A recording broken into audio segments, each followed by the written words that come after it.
Hello दोस्तों, the tuition time के online platform पर आप सभी का स्वागत है। उम्मीद है आप लोग स्वस्थ होंगे और अपने एग्ज़ाम की तैयारी अच्छी तरह से कर रहे होंगे। जैसा कि हमारा चल रहा है मॉडल पेपर की सीरीज़, जिसमें हमने प्रीवियस वीडियो में हमने मॉडल पेपर के ऑब्जेक्टिव टाइप के क्वेश्चन और अति लघु उत्तरीय टाइप के प्रश्न जो है वो कर चुके थे। और इस वीडियो में हम लोग जो करेंगे वो लघु उत्तरीय प्रश्न और विस्तृत उत्तरीय प्रश्न के बारे में डिटेल से समझेंगे। तो आइए इस वीडियो को शुरू करते हैं और उम्मीद है आप लोग पेन और कॉपी लेकर बैठे होंगे। जो भी इम्पोर्टेंट पॉइंट होगा उसको आप लोग नोट करते हुए चलिएगा। जैसे बोर्ड पर आप लेके लिए क्वेश्चन है, ये प्रश्न नंबर 3 की तरह में आएगा, जिसका क है। ये एक फिगर बना है, ठीक, ये एक फिगर बना है और इसमें पूछ रहा है माध्यम ए के सापेक्ष माध्यम बी का अपवर्तनांक ज्ञात कीजिए। माध्यम ए के सापेक्ष माध्यम बी का अपवर्तनांक ज्ञात कीजिए। तो अपवर्तनांक ज्ञात करने के लिए हमारे पास हम यूज जो करेंगे वो करेंगे क्या? स्नेल का नियम। स्नेल का नियम। अब स्नेल का नियम क्या होता है? तो यहाँ एक बार फिगर को हम समझते हैं। ये हमारी प्रकाश की किरण है। जो किरण आती है, जो किरण पहले माध्यम में आपतित होती है तो उसे बोलते हैं आपतित किरण। ऐसे ही इसे बोलेंगे आपतित किरण। ये अपवर्तन के बाद की किरण है, इसे बोलेंगे क्या? अपवर्तित किरण। लिखते चलते हैं, इसे बोलेंगे अपवर्तित किरण और इसे बोलते हैं आपतित किरण। आपतित किरण, ठीक है। हमारा जो एंगल बनता है, विशेष रूप से ध्यान दीजिएगा, आपतन कोण।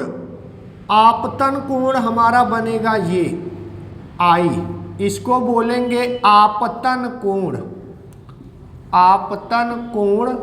और ये जो कोण होगा आर, ये होगा परावर्तन कोण। अपवर्तन कोण, सॉरी, अपवर्तन कोण। अपवर्तन कोण। अपवर्तन कोण। अब ध्यान देने वाली बात यह है कि ये जो आपतन कोण हमारा बन रहा है, ये अभिलंब और आपतित किरण के बीच में बन रहा है। अभिलंब और आपतित किरण के बीच में बन रहा है। और ये जो हमारा अपवर्तन कोण होता है, ये हमेशा बनता है अभिलंब। ये मान लेते, ये है हमारा अभिलंब। तो अभिलंब और अपवर्तित किरण के बीच डिफिनीशन भी यही होती है। आपतन कोण की डिफिनीशन अगर पूछा जाए तो यही बताया जाता है कि अभिलंब और आपतित किरण के बीच जो कोण बनता है वो हमारा आपतन कोण होता है। और अभिलंब तथा अपवर्तित किरण के बीच जो कोण बनता है वो हमारा अपवर्तन कोण होता है, ठीक है। और स्नेल का नियम यही कहता है कि आपतन कोण तथा अपवर्तन कोण, यानी आपतन कोण की ज्या तथा अपवर्तन कोण की ज्या का अनुपात सदैव नियतांक होता है। स्नेल का नियम कहता है कि आपतन कोण की ज्या, ज्या मतलब साइन आई, और अपवर्तन कोण की ज्या मतलब साइन आर। स्नेल का नियम यही कहता है कि sine I upon sine R की वैल्यू हमेशा क्या होगा? नियतांक होगा। क्या होगा? नियतांक होगा। स्नेल का नियम कहता है कि आपतन कोण की ज्या यानी कि साइन आई और अपवर्तन कोण की ज्या यानी कि साइन आर का अनुपात सदैव नियतांक होता है। और इसी नियतांक को sine I upon sine R को हम लोग क्या कहते हैं? अपवर्तनांक, अपवर्तनांक इसी को कहते हैं अपवर्तनांक, और इसे हम प्रदर्शित करेंगे n से, स्मॉल n से। और अगर अपवर्तनांक निकालना है तो अपवर्तनांक n प्रथम माध्यम के सापेक्ष दूसरे माध्यम का अपवर्तनांक लिखना है तो a/b मतलब है कि पहले माध्यम के सापेक्ष दूसरे माध्यम का क्या अपवर्तनांक, यानी कि साइन I/sin r। ये तो हमारा अभी मटेरियल तैयार हुआ है, अभी क्वेश्चन इस पर हल नहीं होगा, क्योंकि इसमें जो क्वेश्चन में जो वैल्यू दी गई है, जो 60 अंश दिया गया है, ये I की वैल्यू नहीं है। जो 60 अंश दिया गया है ये I की वैल्यू नहीं है, और ये जो 45 अंश दिया गया है ये R की वैल्यू नहीं है, इसलिए हम डायरेक्ट वहाँ पुट नहीं कर सकते मान को। बस हमको अभी तक ओवरव्यू जो हम देखे हैं वो ये देखे हैं कि किस तरह इस क्वेश्चन को किस फार्मूले पर हम लगाएंगे, ठीक है। तो यहाँ से क्लियर हो गया कि यहाँ पर जो यूज होगा वो होगा हमारा स्नेल का नियम। अब इसको सॉल्व करने के लिए देखते हैं, तो अगर हम अपवर्तन कोण निकालें, अपवर्तन कोण, तो हम इसे लिख सकते हैं 90 माइनस 60 डिग्री यानी कि 30 डिग्री। अपवर्तन कोण I का मान 30 डिग्री होगा। कैसे होगा? ये और ये पूरा एंगल जो हमारा है, ये पूरा जो एंगल हमारा है वो 90 डिग्री का होगा। ये पूरा एंगल हमारा कितना होगा? 90 डिग्री का होगा। उसके बाद 60 डिग्री का जो है ये एंगल बन गया है, ये जो 60 डिग्री का एंगल बना है, तो यानी कि I का मान होगा हमारा कितना? 30 डिग्री। I का मान क्या होगा? 30 डिग्री। उसी प्रकार इसमें देख लेते हैं, ये पूरा एंगल जो बना है वो 90 अंश का होगा, तो 45 बन चुका है, यानी इसमें भी बनेगा कितना? 45 अंश। कितना बनेगा? 45 अंश। यानी कि अपवर्तन कोण का मान, यानी कि सॉरी यहाँ पर गलती हो गई है, आपतन कोण, ये हमारा साइन I जो होगा वो आपतन कोण का मान होगा। अब अपवर्तन कोण का मान जब निकालेंगे, अपवर्तन कोण का मान यानी कि R, जब R निकालेंगे तो हमारा तो एंगल दोनों है 90, 45 ऑलरेडी बन चुका है, यानी आ जाएगा कितना? 45 डिग्री। अब ये एक्चुअल वैल्यू मिल गई हमारा साइन I। साइन I की जो एक्चुअल वैल्यू आएगी वो आएगी कितना? 30 डिग्री, और R की वैल्यू जो आएगी वो 45 डिग्री। अब हम इसको डायरेक्ट फार्मूले पर पुट कर देंगे, ठीक है।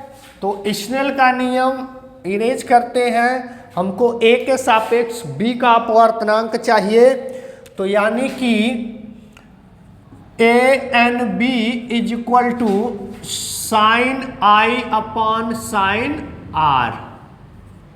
Sign I upon sine R।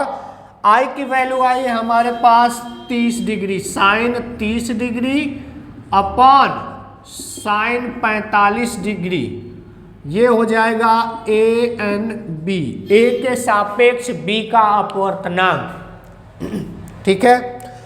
अब साइन 30 की वैल्यू चाहिए और साइन 45 की वैल्यू चाहिए, तो शायद आप लोगों को पता होगा साइन 30 की वैल्यू जो होती है वो होती है 1/2, और साइन 45 अंश की जो वैल्यू होती है 1/2।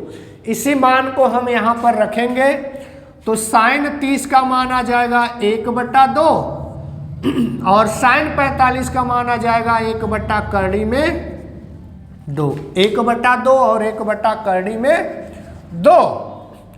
अब ये होगा ए एन बी, यानी ए के सापेक्ष बी का अपवर्तनांक। अब इसको हम सॉल्व करते हैं, इसको ऊपर भेजेंगे तो ये उल्टा हो जाता है, यानी 1/2 गुणे कड़ी में 2/1। ये जब ऊपर जाएगा तो भाग की जगह गुणे का निशान आता है और ये व्युत्क्रम हो जाता है, यानी कि उल्टा हो जाता है। अब इसकी वैल्यू देखें तो 1/2 सॉरी कड़ी में 2/2, कड़ी में 2/2। अब यहां देखना कड़ी में 2 और 2, हम पूरे 2 को ये पूरा 2 है उसको हम लिख सकते हैं कड़ी में 2 गुणे कड़ी में 2। इस पूरे 2 को हम कड़ी में 2 गुणे कड़ी में 2 लिख सकते हैं, क्योंकि जब गुणा होगा तो वो भी पूरा 2 बन जाएगा। ठीक है, तो एक लाइन और लिखेंगे, कड़ी में 2 बटा कड़ी में 2 गुणे कड़ी में 2। इसी 2 को हमने क्या किया, कड़ी में 2 गुणे कड़ी में 2। इससे क्या फायदा हुआ कि ये 2 कड़ी में 2 कड़ी में 2 से कट जाएगा, ऊपर बच जाएगा 1 और नीचे बच जाएगा 1/कड़ी में 2। यही होगा हमारा आंसर, यही होगा हमारा आंसर। उम्मीद है ये क्वेश्चन आप लोगों को अच्छी तरह से समझ में आया होगा। इसमें सिर्फ सॉल्यूशन नहीं है, इस क्वेश्चन के माध्यम से मैं आप लोगों को ज़्यादा से ज़्यादा जानकारी देना चाहता हूं, इसलिए आप लोग घबराइएगा मत, ध्यान से पढ़िएगा। आइए देखते हैं अगला क्वेश्चन।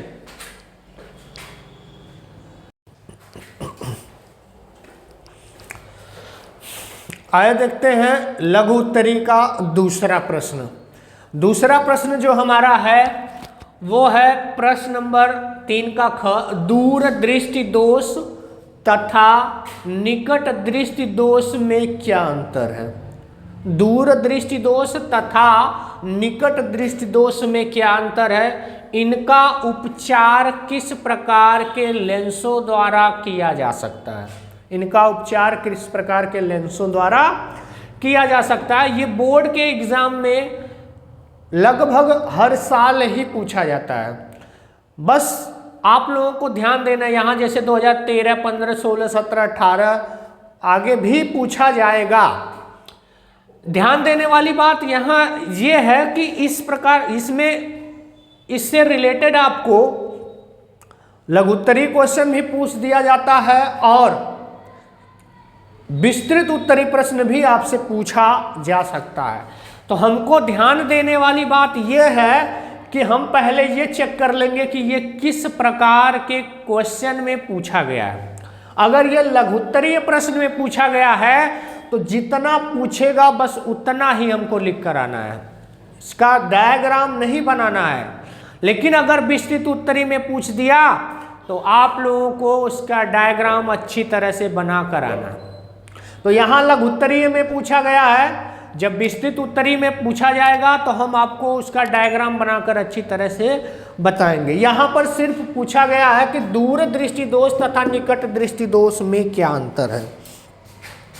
तो सबसे पहले दूर दृष्टि दोष क्या होता है। दूर दृष्टि दोष, दूर दृष्टि दोष क्या होता है। तो दूर दृष्टि दोष जो होता है, इसमें आदमी को जो है वो दूर की वस्तु तो स्पष्ट दिखाई देती है, लेकिन नजदीक की वस्तु स्पष्ट दिखाई नहीं देती।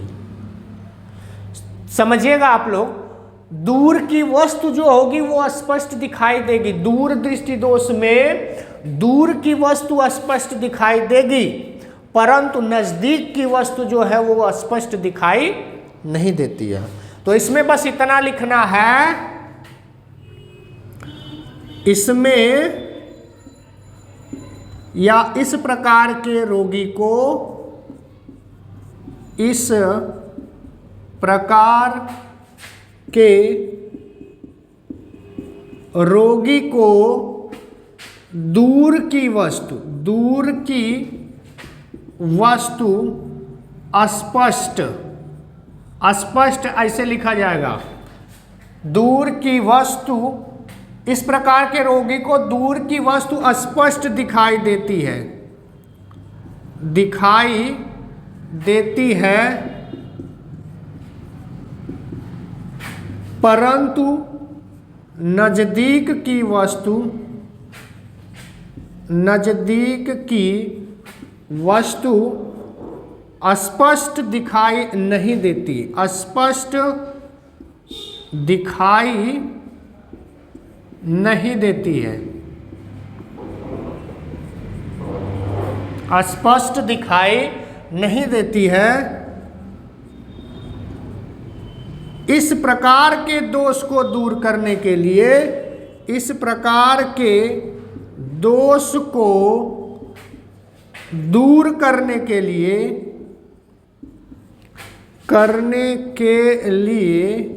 किस प्रकार का लेंस का प्रयोग किया जाएगा?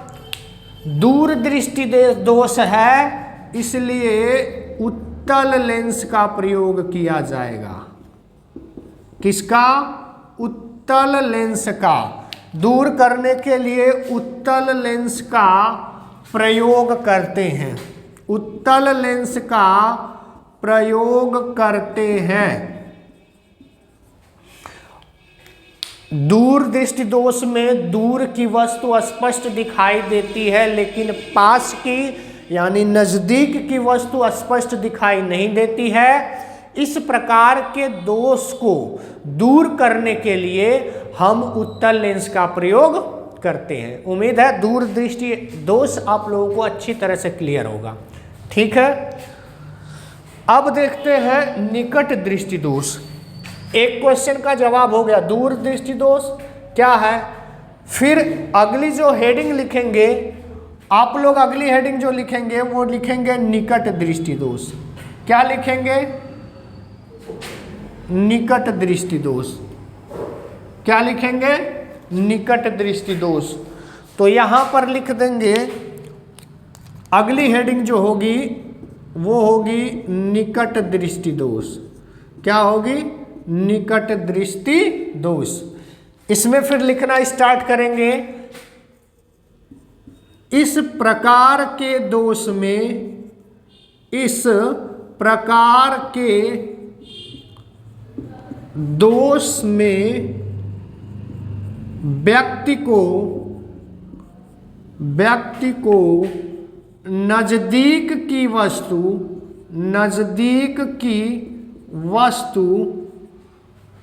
तो स्पष्ट दिखाई देती है, तो स्पष्ट देख लेना, बहुत से बच्चे जो है स्पष्ट गलत लिखते हैं। नजदीक की वस्तु तो स्पष्ट दिखाई देती है, दिखाई देती है, परंतु दूर की वस्तु स्पष्ट दिखाई नहीं देती, स्पष्ट दिखाई नहीं देती, स्पष्ट दिखाई नहीं देती है, स्पष्ट दिखाई नहीं देती है। इस प्रकार के दोष को दूर करने के लिए, इस प्रकार के दोष को दूर करने के लिए किस प्रकार के लेंस का प्रयोग किया जाएगा? किस प्रकार के लेंस के लिए किस प्रकार के लेंस का प्रयोग किया जाएगा? तो वो अवतल लेंस का प्रयोग किया जाएगा। दूर करने के लिए अवतल लेंस का प्रयोग किया जाता है, किया जाता है।